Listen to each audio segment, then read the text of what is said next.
Alright, welcome back to my Momodora Reverie under the Moonlight. Insane difficulty, leave only, no items, no vitality fragments, guided walkthrough. In part 1 we went over the basics and took down the first 3 bosses. So we'll continue on right after Derelict Frida, and our next destination will be White Leaf Memorial Park. That's where we'll have our second encounter with LaBella with the giant tits, but in order to get there from here we need the garden key at the very bottom of this area. So that's where I'm headed now. Nothing particular to add here, just watch out for those, I think they are supposed to be stingrays. They tend to blend into the background a bit, for me at least. Especially because fish and particular effects are only part of the background. Here we have an example of me almost dying to a stingray. As I said, they tend to blend into the background. And then we find the garden key. It's not the only way to the park, but it is the quickest way from here. And it also gives us access to a quite convenient save point.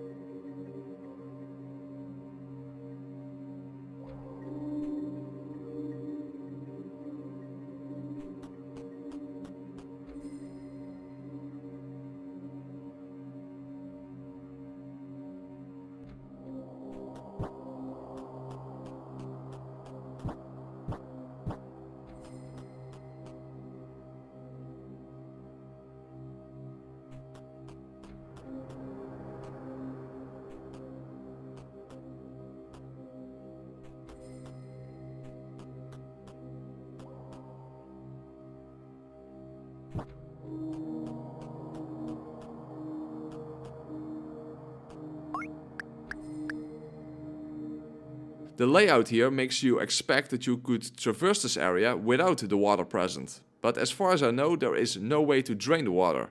And there would be no actual need for it either. Since I haven't played the earlier games in the series, it wouldn't surprise me if this area is also in one of the other games, where it is not submerged. If anyone knows anything about that, make sure to let me know.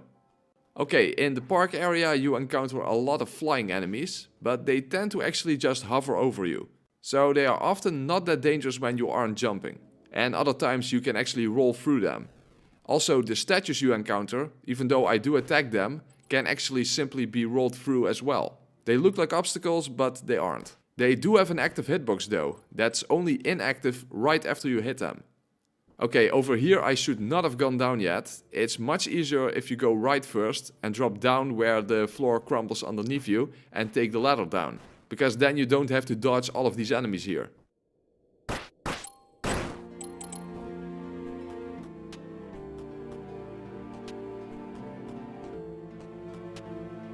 Alright, go down again and then it's time for the second boss fight against LaBella. And even though her attacks are similar, they need to be dealt with in a different way.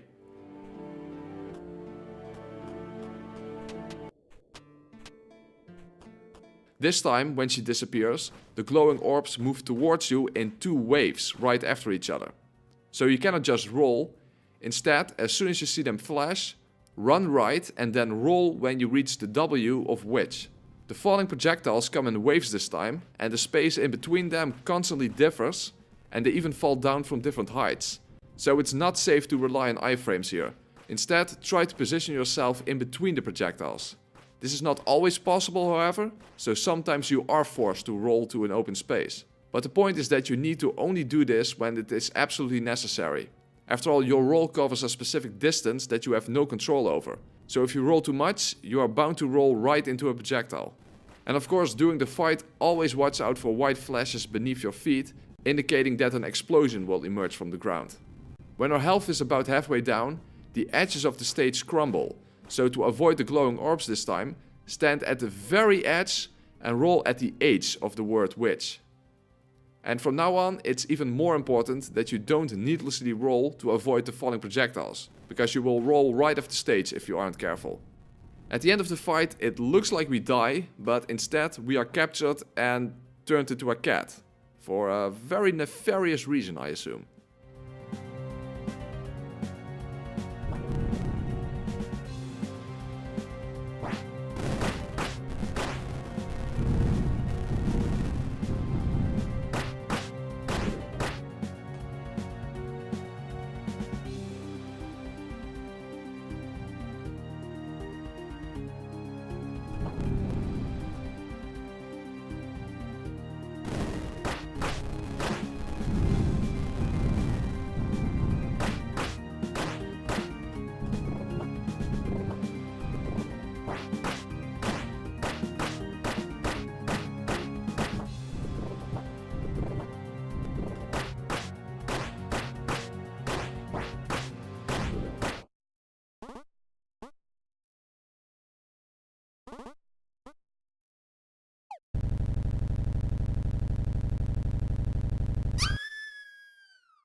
Alright, so for some reason we have been turned into a cat. Well, this gives us the ability to crawl through small crevices, and in a minute we get the cat sphere that allows us to change from normal form to cat form and vice versa. The cat sphere is necessarily an exception to the rule of not using items, since there are places where you need to use it in order to progress.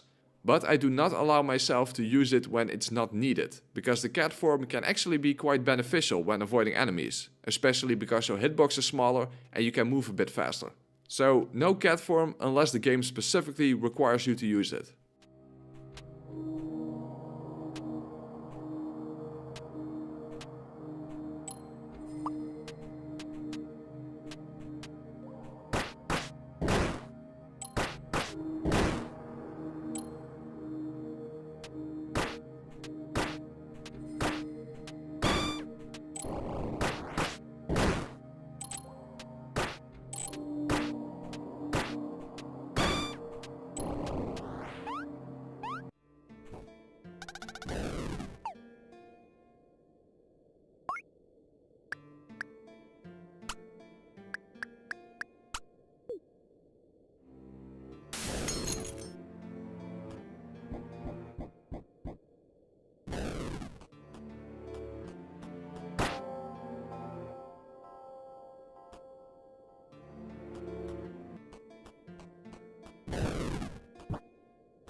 As you can see here, you can actually roll through the statues, and that also gives you quick access to the ladder that leads to the elevator.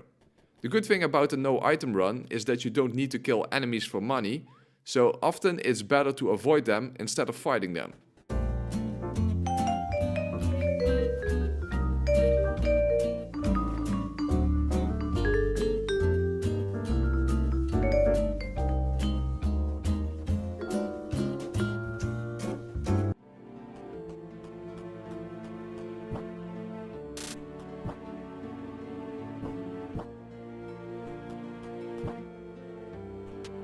Alright, next destination will be the fire area. Always quickly kill those orange enemies. They shoot several projectiles at once, so it's best to just not give them the opportunity in the first place. Or as a general rule for the entire game, move fast enough that you can go off screen before an enemy has the chance to hit you. This part of the game can feel a bit like a maze, but it's actually pretty straightforward. Just go down at every opportunity you can, and when you can't go down, go right. Do this until you reach the next save point.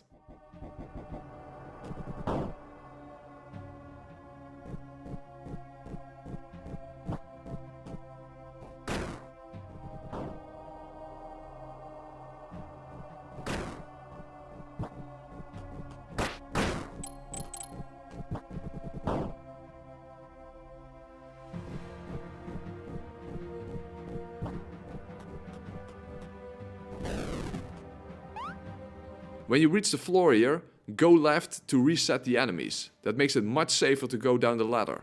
And then we reach the next save point, and definitely go down instead of to the right in order to get to the boss, because it's a nightmare to get past the mimic without a bow, especially if you die a bunch of times against the boss. Make sure to hit the statue with a jump attack, because you cannot touch it, unless it's right after hitting it. And then we have a special boss fight, since we automatically get help from the NPC that we met before. In fact, she even helps you if you haven't talked to her. However, even with her help, and with the boss's health already a quarter way down, this boss has a lot of HP, and without a bow, there aren't many opportunities to hit her. So this fight is mostly focused on evading the boss. And speaking of which, unless you are directly forced to go to the left side of the boss arena, never go there because of the exploding barrels. Try to constantly stay on the right side. Which is pretty annoying though, because that leaves you with little room to evade the boss. She can summon orbs that cover a pretty wide area. She can leave flames behind that are an instant kill like everything else. But the worst thing is that she constantly teleports. My advice is to not roll through her teleportation, but instead double jump over it. This is because it's hard to predict and even hard to see where she actually will materialize again. So jumping gives you a little bit more control over where your character is going to end up. Now, even though you need to focus on evading the boss, if you don't attack at all, the fight is really going to drag on for a long time. But be careful when trying to get some hits in. The boss herself is a hitbox, so you can never touch her. And when she explodes, it can either be pillars of fire or those orbs that travel outwards. So you always need to be ready to move away when it's the orbs, whereas the pillars of fire sometimes, emphasis on sometimes, gives you at least some freedom to get some hits in if you stay as far away as your leave attack allows. Her final attack is the whip, but that one is rather slow and easy to avoid. And it has a specific reach that you'll get a feel for after you see it a few times. In the end, this fight is all about patience and spacing, as you don't have that much room to move around in. And always be careful of the flames that she leaves behind on the ground.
Okay then, the item dropped by the boss we aren't allowed to use, but the crest fragment actually gives us a useful upgrade this time. From now on we have the ability to dodge in mid-air. This is incredibly useful to move past enemies and to evade projectiles. However, this has far fewer iframes than your roll animation.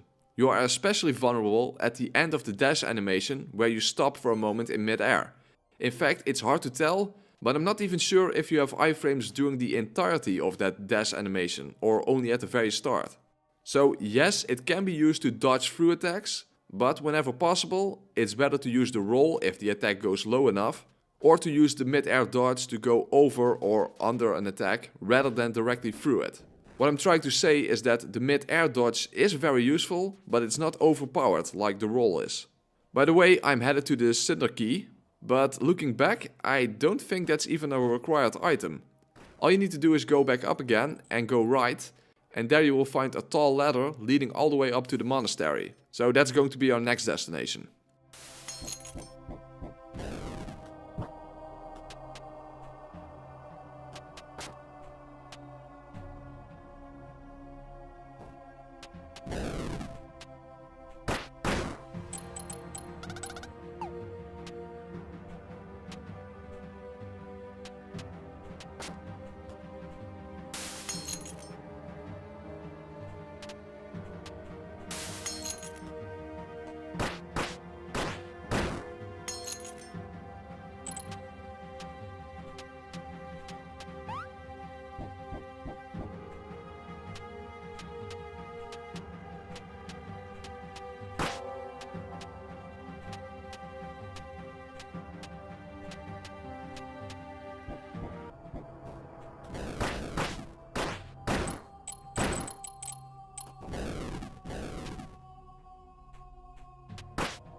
There's a locked door to the right, and when we go up, we encounter an NPC who will later on become a secret boss fight behind that locked door. I believe you first need to kill her sister in order to be able to access that fight, but regardless, I'm leaving that fight until right before the final boss, because you definitely want to have the green leaf upgrade at that point. And speaking of her sister, that will be the next boss battle, and it's actually my favorite fight in the game. It's also a pretty tough one, but we need to get a key first, which we will get from an NPC if we go all the way right from here.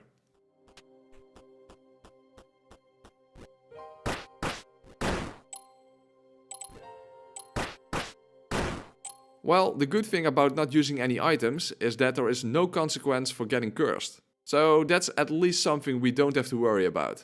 By the way, something to keep in mind with these skulls, a jumping attack is a one-hit kill, but they take 2 hits from regular standing attacks. So if they are right up in your face, they might just move right through your first hit and kill you before you get the second hit in, depending on the exact distance.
Okay, wait for the witch to shoot a projectile and then roll underneath the falling blocks and immediately attack the witch. Don't hesitate because of the enemy behind you. And then we get to a really annoying part when you're not allowed to use a bow. There's a bomb throwing enemy behind falling blocks and with spikes on either side. The falling blocks prevent you from attacking him with your leaf. So you need to lure him over to the left, which is tricky because of the spikes on the ceiling.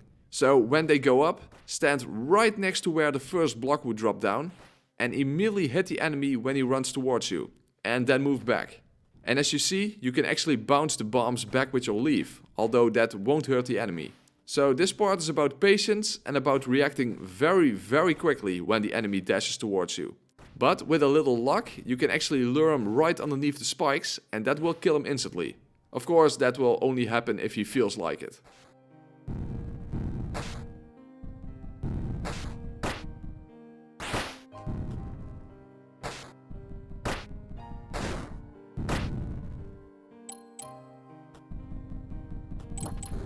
I actually got careless here because I should have done a jumping attack on the skull as I mentioned before.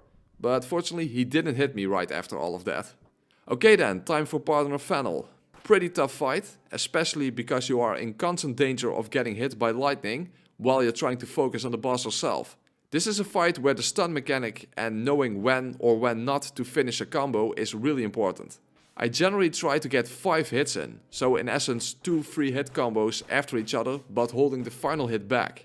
After she attacks twice, she rolls back and then attacks twice again. You can fit exactly 5 hits in between that, unless the lightning forces you back. When you see the white flash, she will dash and then attack twice. And it's usually best to jump over her because you don't want to get stuck in a corner. And you need to get a bit of a feel for the reach of her sword to know how far you have to move away from her.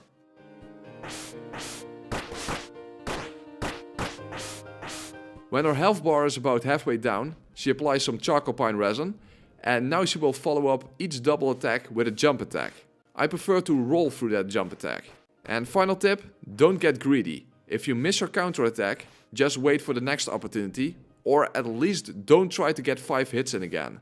and always be ready to respond to the lightning strikes. That's definitely the most frustrating aspect of this fight.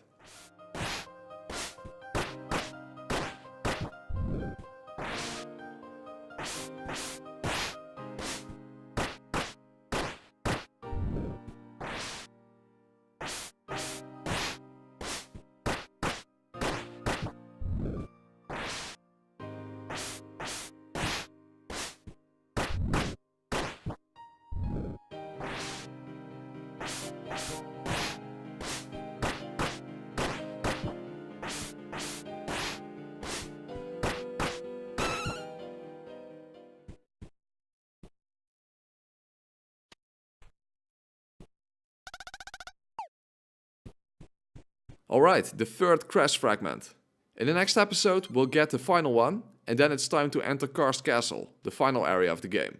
Thanks for watching, make sure to hit that like and subscribe button, and don't forget the notification bell, and to check out my other videos, and stay tuned for the next episode.